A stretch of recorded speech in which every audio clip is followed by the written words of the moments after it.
and the way that it all came together. And it's all very much in the helpful context of how do leaders respond in crisis, from everything from communication to taking care of customers. If you have a question for Gordon that you'd like to ask on the air, just feel free to chime in however you're watching on LinkedIn or on Twitter or on Zoom. We have eyes on all those channels. And if you have a question, just fill your question in and we'll make sure we get it on the air. So Gordon, I want to transition here to now what I imagine to be a whole other phase of the project, which is how does the cruise line safely get passengers off the boat and safely into the next phase in accordance with public health directions and guidance and requirements in the respective countries in which you are operating? That's a great question. So just to remind the audience watching, the ship, when you look at Diamond Princess in Japan, the ship was under the jurisdiction and management of the Japanese Ministry of Health, right? We were in their waters, their lands.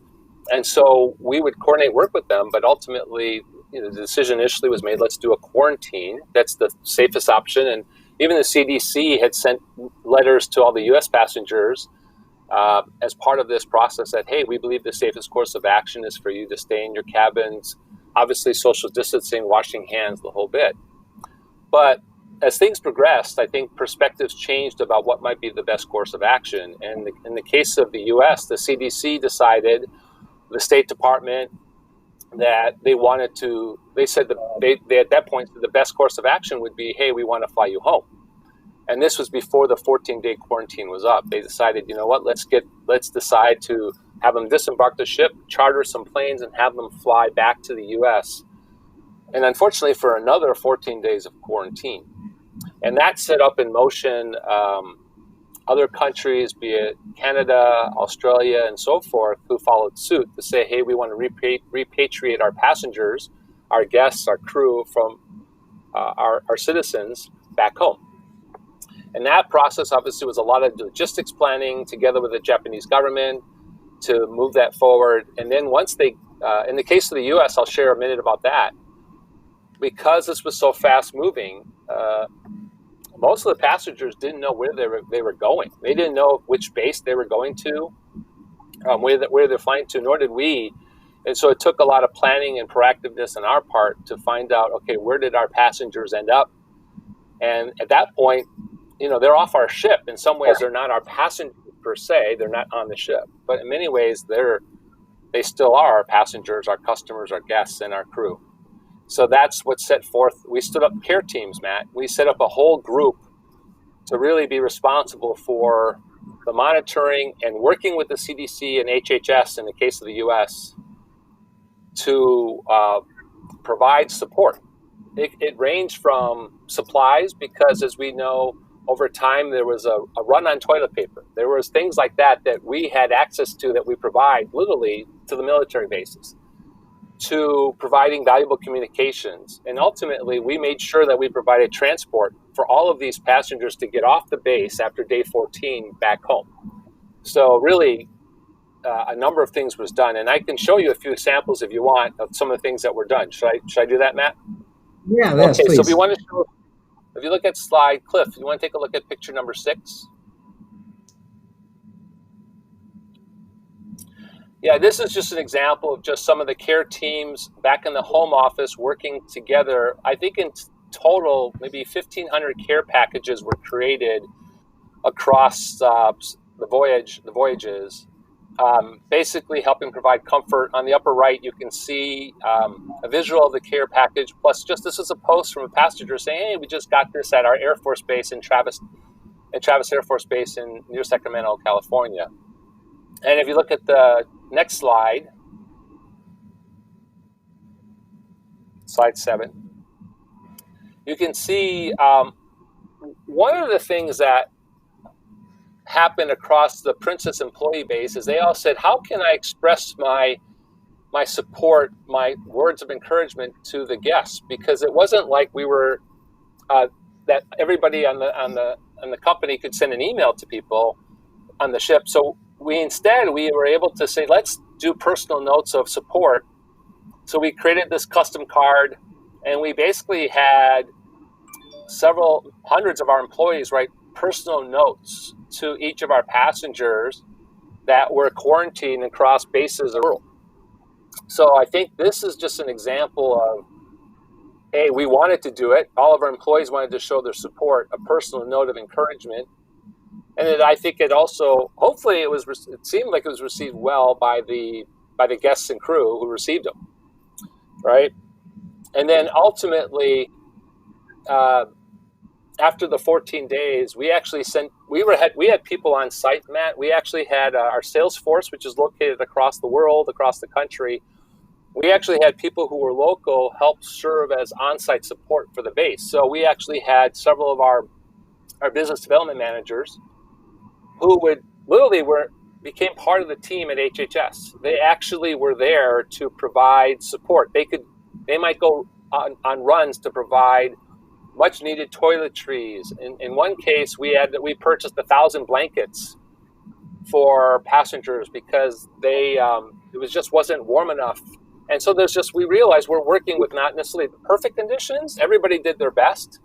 And I think it was real camaraderie and collaboration that you saw between the military, HHS, CDC, and Princess in working together for the care of our guests and crew while they were there. And one last thing to show, maybe if you look at slide 8, this is just an example. When the guests were finally being released from the bases, in this case, this is about almost 30 days in quarantine, a month in quarantine, to see the joy of these guests and crew leaving the quarantine area and being greeted by people that were taking care of them, members of HHS who they hadn't really met face to face, members of the Princess who were there to help support them.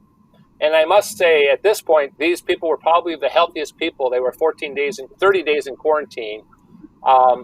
Social distancing wasn't yet implemented as of this time, but of course, these people, the CDC had deemed these are very safe people at this point in time.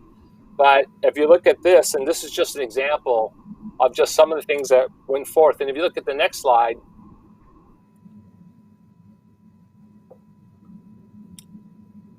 you can just see, again, the collaboration. This is a picture with Admiral Knight, CDC director on the base, as well as just the passengers. You can see they're happy because they're going home. And I think that's ultimately what you wanted to do, Matt, was make sure that, how do you make sure that in these tough times, what can you do to try to keep them cared for and intent, if that can be done. But I'll pause there. Yeah, this is fantastic. And actually, it's a perfect opening, Gordon, to our first audience question. And it comes from Roberta. Roberta wants to know, beyond just keeping passengers happy, this is a great question. She says, can you share specific at trying to care for the guests is appreciated? And I think that's one of the valuable things of having live social media, and all these people were content creators. That content helped fuel us to keep going. And I think that was good. And I think for the crew on board, that's why the Hang in There Diamond Princess, for them to know that all these people around the world and the passengers themselves wanted to show the appreciation for the crew. Hang in there, because we know how much you're doing. You had the people from Japan saying, thank you so much. We know how your efforts here are trying to, in many ways, keep the whole country of Japan safe as you're doing it. It was really amazing in that respect. And I have to give full credit to Captain Arma. He called all his crew gladiators, fighting the good fight about being in there and providing support. And I think that he inspired and provided a lot of courage and encouragement to the crew. Roberta, thank you so much for the question. That's a fantastic one.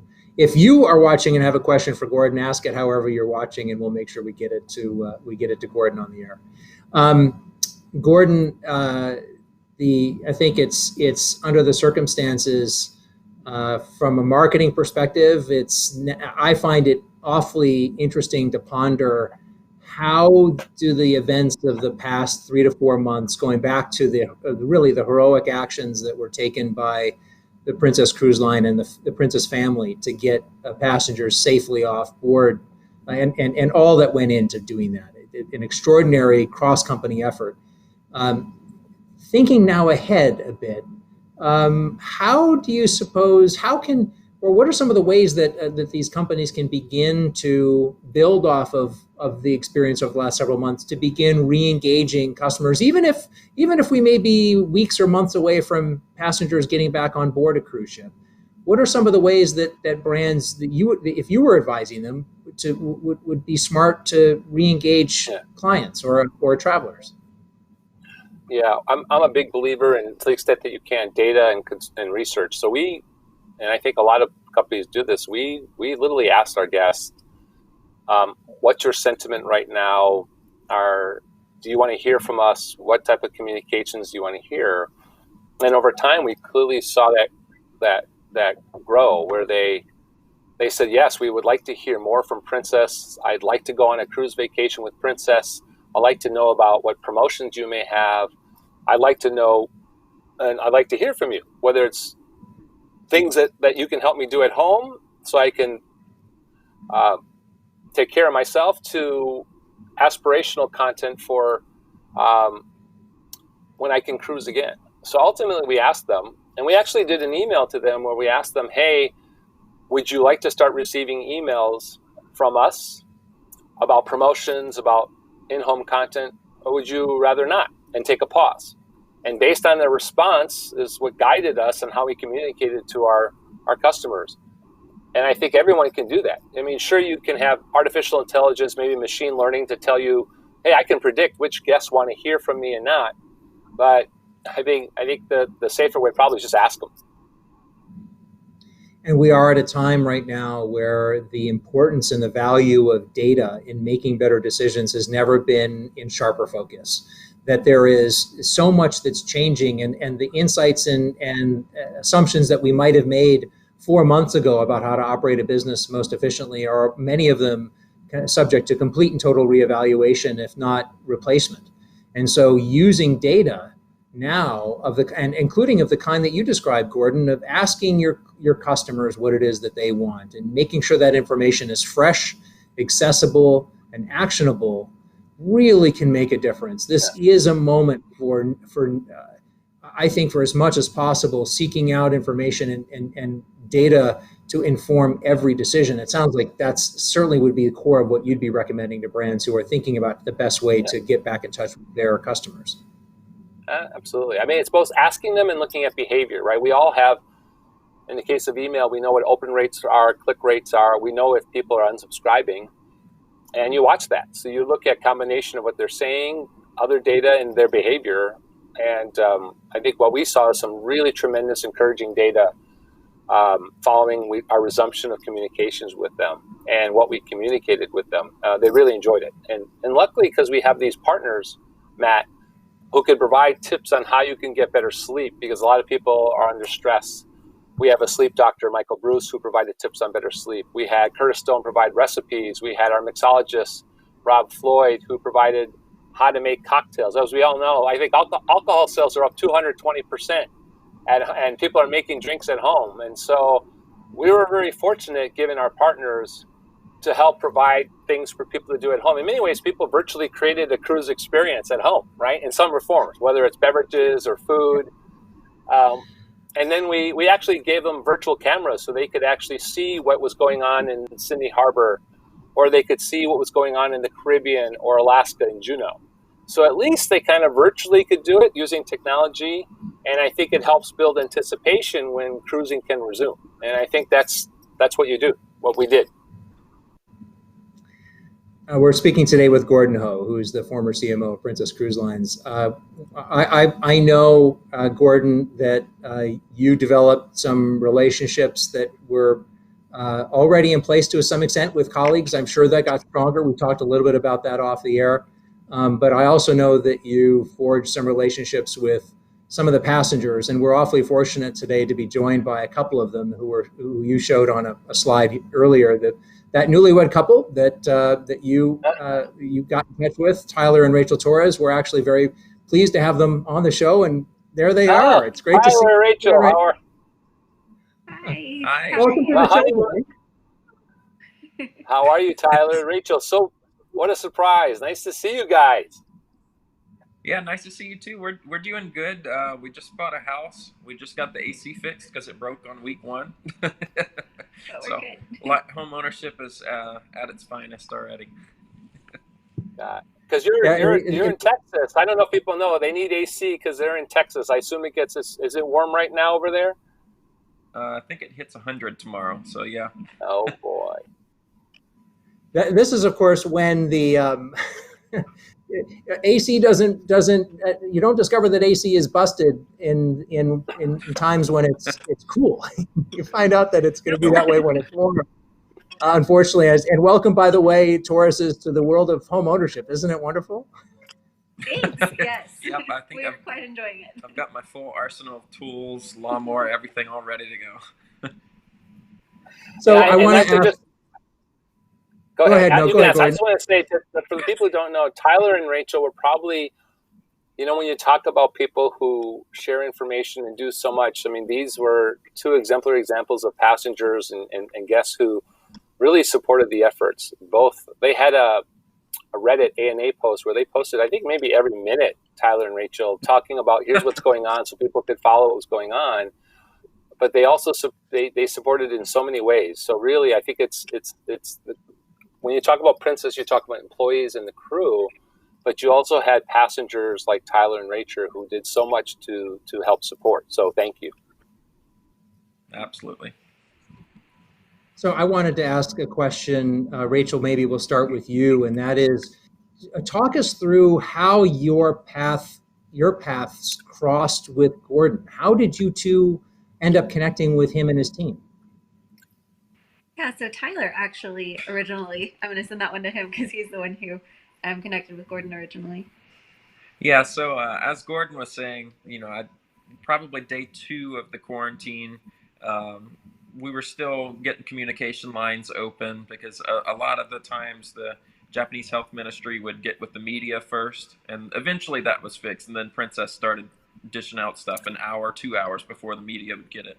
But on that second day, we just decided, you know what, the world needs to know what's going on and how they can help. So I started a Reddit